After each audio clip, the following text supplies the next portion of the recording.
Praise the Lord.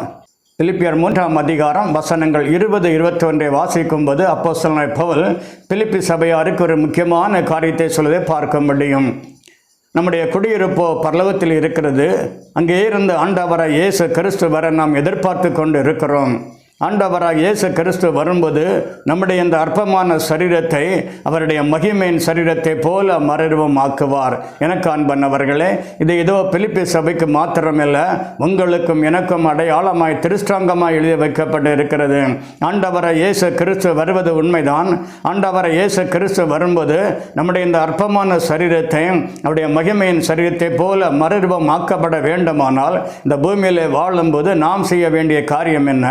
அப்போஸ்தலனாகிய பவுல் பிலிப்பி சபைக்கு ஒரு 3 முக்கியமான காரியத்தை சொல்வதை பார்க்க முடியும்.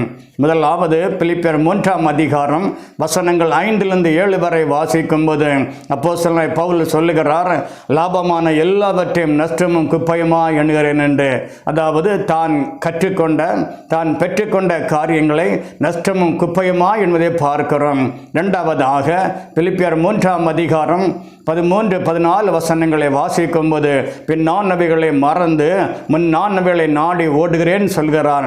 அதாவது பரம அழைப்பின் பந்தய பொருளின் லக்கை நோக்கி தொடர்வதாக அப்போஸ்தலனாகிய பவுல் சொல்லுகிறார். மூன்றாவதாக பிலிப்பியர் 3ஆம் அதிகாரம் 19-20 வசனத்தை வாசிக்கும்போது பூமிக்குரிய காரியங்கள் அல்ல மேலானவர்களை தேட வேண்டும் என்று சொல்வதை பார்க்க முடியும்.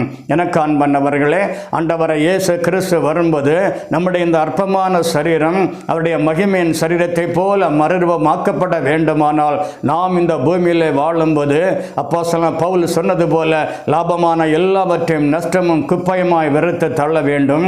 பின்னானவைகளை மறந்து முன்னானவைகளை நாடி ஓட வேண்டும். பூமிக்குரிய காரியங்களில் மேலானவைகளை தேட வேண்டும். அப்பொழுது ஆண்டவராகிய இயேசு கிறிஸ்து வரும்போது நம்முடைய இந்த அற்பமான சரீரத்தை அவருடைய மகிமையின் சரீரத்தை போல மறுரூபமாக்குவார். ஆமென். ஹல்லேலூயா.